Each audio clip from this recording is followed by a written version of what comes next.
started the organization when I was 25, and no, that wasn't last year. It was actually 11 years ago.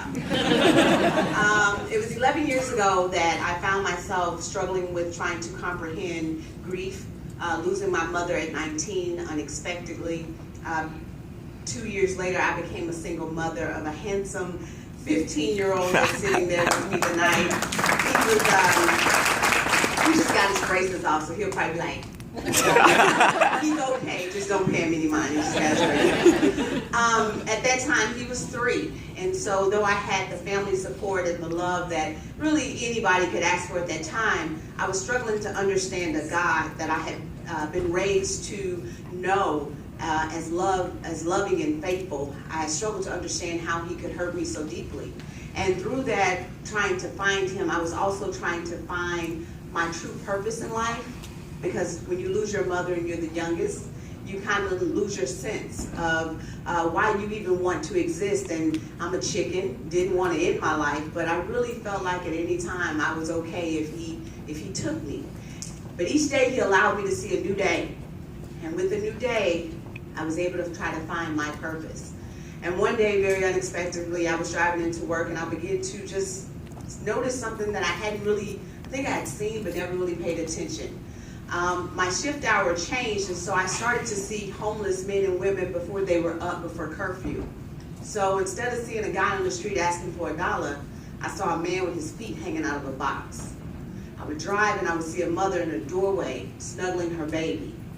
And when you're leaving a house where you have a 3-year-old who wants for nothing because you have support, and you go to a job that pays you, you wonder, what did you do so special to be saved from that? And so I really felt like there was something more I could do to help that situation. So I engaged with my family and friends and I said, hey, listen, y'all know I don't have a whole bunch, but I got y'all. So how about we feed the homeless? How about you guys give me this stuff and I'll take it out? I said, I really feel like God is calling me to help the homeless.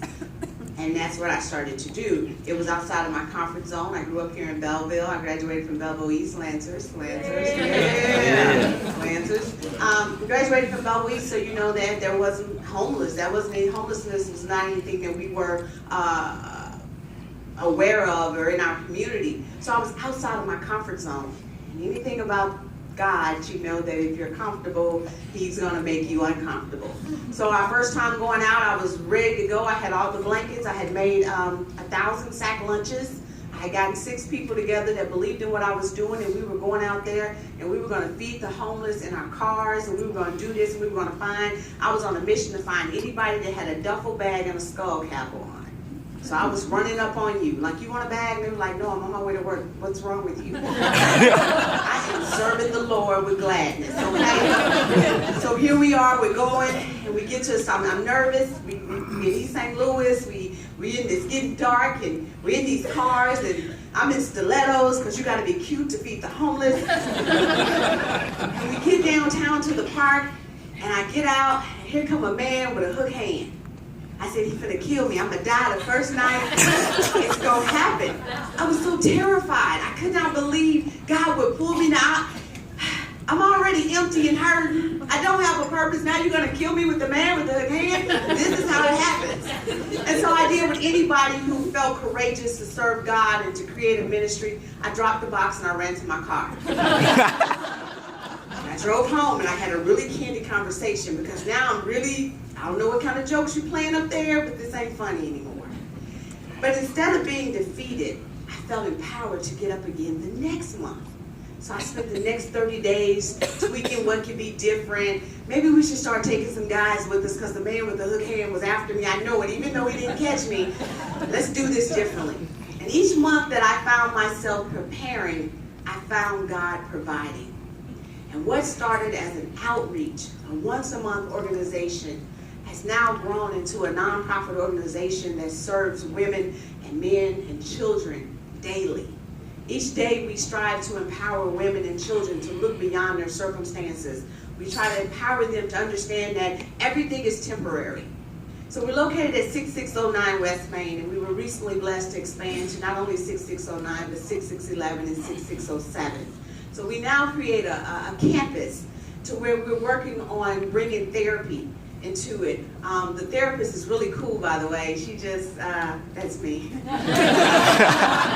I'm new at it, so I'm like really excited to brag that I'm a therapist. Because I believe that if you're going to really reach people, you got to be educated. You got to be prepared and ready to reach them. So we still do our outreach every month. It's called Compassion Day. And it's the one day of the month where we go out and we feed the homeless. But instead of just creating Compassion Day monthly, we create Compassion Day every day. We do an intake process where women call and they're able to tell us what's going on. So I can echo with Jim where sometimes you sit on the phone and you have to listen for 15 minutes to understand that they're just hungry. Or you have to listen for 30 minutes just to know that they're out of Pampers. And we have a diaper bank where moms can come in, and I don't care about your income because truth of the matter is we're all sometimes one check away. Sometimes things happen when you're married. Sometimes things happen when you're single that you just need a little help. Who am I to create an agency that deny you your help because there's some red tape stopping us from serving you? We've never received any state or federal funding, and quite frankly, I'm happy when people say, how are the budget cuts affecting you? I don't know, we were never in the budget. So thanks to the community, thanks to organizations and churches and to individuals and fundraisers and to the awesome grant writer who recently quit and hired another grant writer, that would be me. We've been able to sustain ourselves and to grow ourselves from what started out with $150 of a couple friends coming together to be able to own 3 buildings and property and land and have a financial budget of almost $200,000 all combined. That is God, and that is nothing that I can ever take credit for because there's some days I've sat and scratched my head and just kind of wondered. But each day that I have been available and each day our team has been available to go out and empower and educate our girls, we created a program called Empower Me to go into the schools. We've put it into 18 schools throughout St. Clair County. And what I found is when we're reaching these women and we're talking to these moms that are sleeping on the streets, and I say, well, what happened? Because I'm not afraid of the man with the hook hand anymore, by the way. I mean, fists, well, hook bumping him. And I say to him what happened, and what happened is life. They were once a Rachel who was struggling with grief. And instead of having a family support, they turned to drugs. Or they met that cute-faced man with the really good hair, and he tricked her into moving far away from her family, and she didn't know how to go back. Or she just didn't finish school, and she thought having a bunch of babies was the way out. So when you find out that this is their story, you can rebuild that. You can encourage them, but you can also now have to tell their children, we got to break the cycle with you. So we go into schools and say, listen, you are the key. You have the key right now to your success if you stay in school. And when you finish school, not everybody is college material. Let's stop that. Let's stop making them think that the only American dream exists if they go get a college education. Some of them can really serve our country. And some of them can learn a trade. And so when you empower them to do that, when they know that, you know what, there's going to be a program on campus once a week that they can bring their report card to. And they don't have to silently suffer with not being able to read or math because in order to be in our program, I got to see your report card. And it's for me to see, and it's for our team to see, to be able to say, you know what, you're struggling. It's to find that C student who's under the radar, who has a better chance of becoming a baby mama or a baby daddy before they become an honor roll student. It's to say, no, we don't want you to go down as a C student. We want you to go up. So we strive to empower them. Weekly, we empower them. We recently graduated our 3rd senior class, which totaled out to be 75 girls. All graduated high school, and majority of them did not have a chance to. I had teachers pulling me to come and say, she's not doing her homework. She's not showing up to class. And I could engage and say, well, what's going on with you? What's happening? Why is your hair purple? Did something happen on the way to school? And all they want to know truthfully is somebody care. And so what we do is really the root of what we are. We are Project Compassion. We are structured to say we are here, what's going on? And we're able to help them.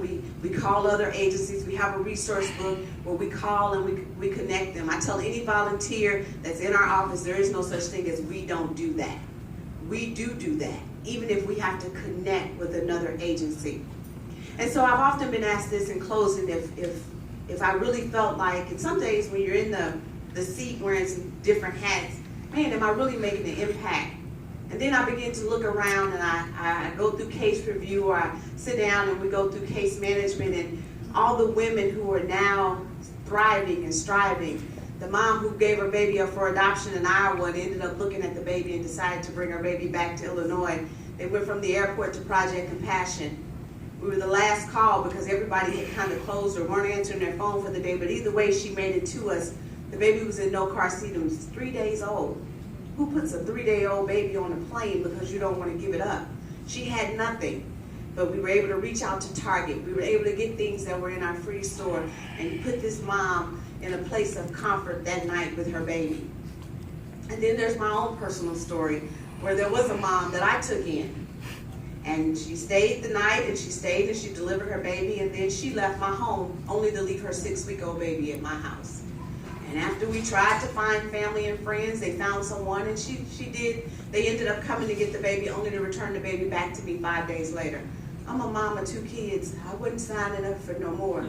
And so I rocked the baby, and eventually the baby started calling me mama. What do you do when there's a child that believes in you for everything that they need? So I began to be on the other side of the fence. And I began to need help from social service agencies with trying to figure out, how does this adoption process work? And how do we do this? And so when she's running through the house and the boys are packing her in Home Depot boxes, and I watch her in the bathtub wanting bubble bath and just living life like it's all good, can't help but to wonder what would have happened had I closed my heart of compassion. What would have happened if I hadn't been there and just kind of took work home with me one day? So to anybody that has ever volunteered or given or want to give, you're giving not just to an agency, but you're giving hope to men and women that are truly in need. And if I can just help one each year or each month or each week or each day, then everything that I do is not in vain. Allie, from the bottom of my heart, thank you. There's more information about Project Compassion, and I look forward to seeing you guys out in the community. Thank you.